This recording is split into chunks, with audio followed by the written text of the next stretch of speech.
Hello guys and welcome back to my channel. So for today's video, I'd be doing an edit with me / how I edit my photos type of video. And as I've said from my previous videos, whenever I use my laptop, I only use two apps, which is Lightroom and Photoshop. And whenever I use my phone, I use tons of apps.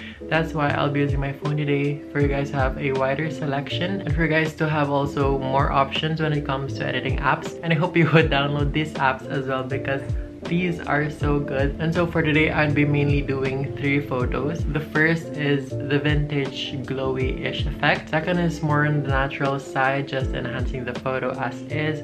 And the last is what I use whenever I shoot portraits.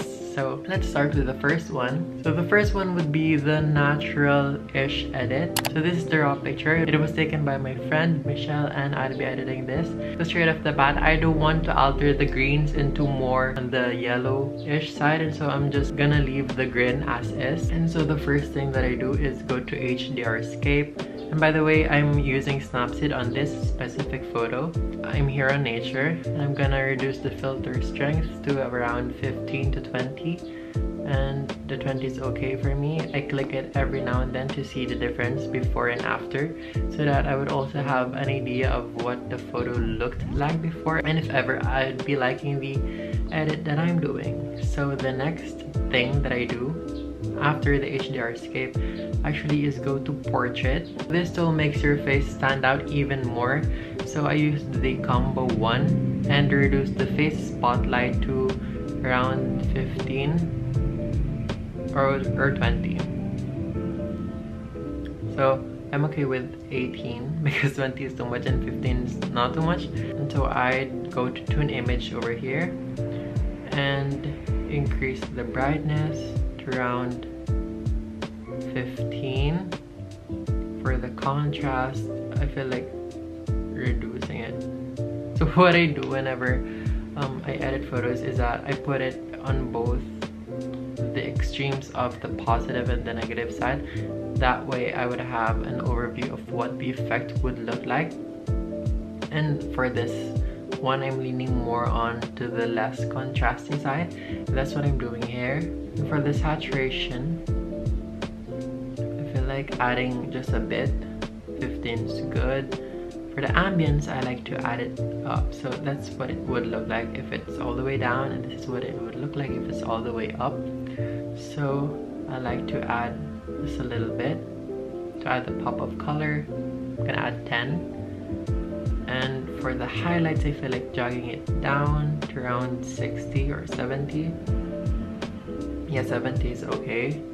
For the shadows, I would also jog it down. That way the blacks would appear more, and it would also be a way to emphasize my hair and to not make it look like it has streaks of white hair. For the warmth, I feel like decreasing because now it's more on the warmer side, and to just cancel that out, I'm just gonna drag down the warmth to around -5.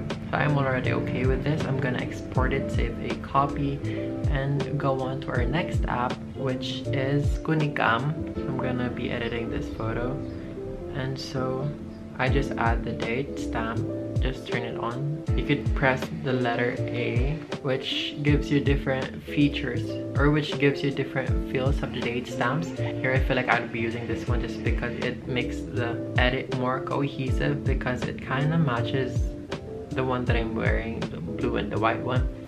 And you could also change its orientation and its scale as well, but I feel like I'm gonna be sticking with the 50 and I would be placing it here as well. So we're gonna save that and we're done with the first photo. So here's the before and here is the after. So next one, we will be doing the vintage-ish edit. And so I just be using this photo. I can't seem to find the raw one. That's why this is kind of edited, but I'll just show you guys how I do the glow. After you edit a photo based on your own preference, I like to go to Snapseed, click on the glamour glow over here, and that just does the trick. You actually have 5 choices here, but I like one the most because that's like the Polaroid glow that we're looking for.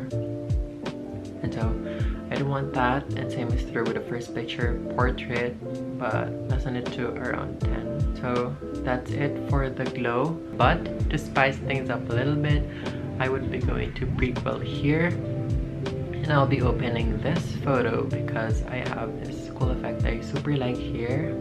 So I'd be going to effects and go to disco, and particularly I choose number 4, and that does everything. That makes the look more vintage-ish because it even has this flares. If you could see it from the bottom of my shirt, those ones like the stars that you could see. And so I would be saving this one, and that's pretty much it for the glow effect. Again, here is a before and here is an after of that photo. And for the last one, we would be using Lightroom. I'd be editing this photo. We actually took this for a school project. It is for a magazine cover, and I liked how it turned out to be. And by the way, this is what our magazine cover looked like. I like it so much. But yeah, I decided to edit this today using my phone because actually when I edited the magazine cover, of course I edited that using laptop, Photoshop, and Lightroom. And so I decided to edit it here today just for you guys to also have an idea of how to do it. But I'm not in one way or another bragging, you know, that I am good at editing, because I don't think I'm good at editing. I just think that I know how to edit, and that's just by basically playing around. So yeah, this is not to brag about my skills, by the way.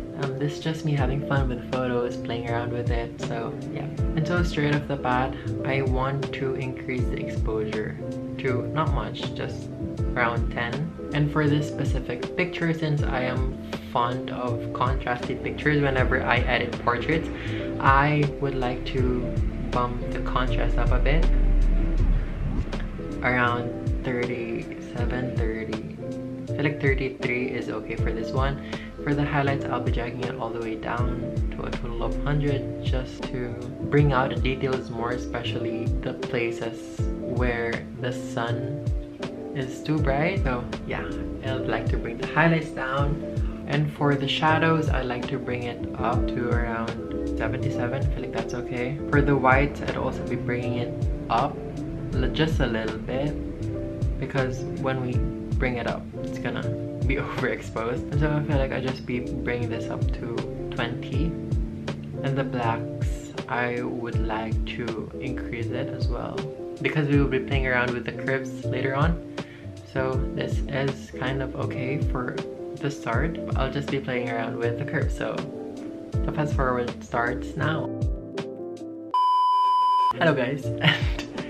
So I did not see that the camera stopped recording, and so I already finished the photo, but it wasn't recording the whole time. And so I'll just be showing you guys what I did. So for the curves, for the reds, I also edited it that way. It has that glow-ish or the golden R effect still.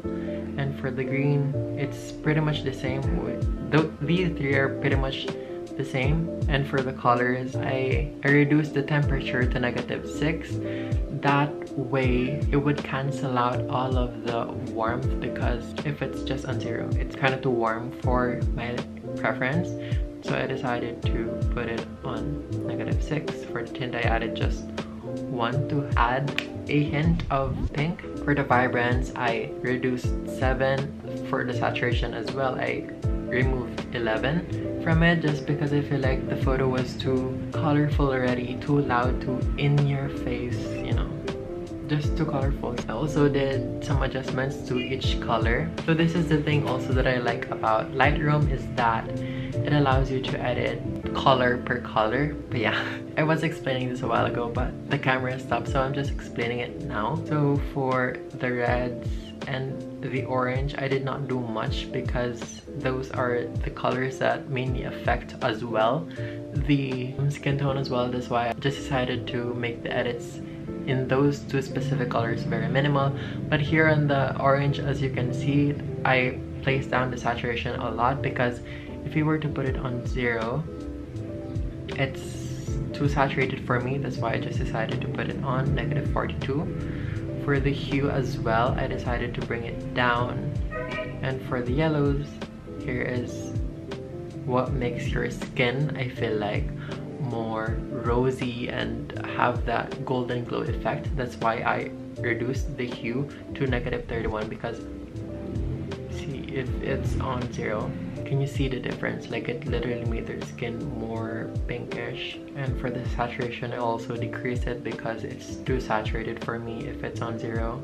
Just a personal preference. And for the greens, here I just decided to also play around with the hue and saturation. There isn't much green in the photos, but there is like this one thing here that's in green, if you can see, if I would be changing it. Yeah, so I just decrease it to somehow match the look of the final photo to make it more look cohesive. And for the blue, there isn't much blue in this either, but yeah, as you can see, I'm sliding it, and in this specific area you would see the difference.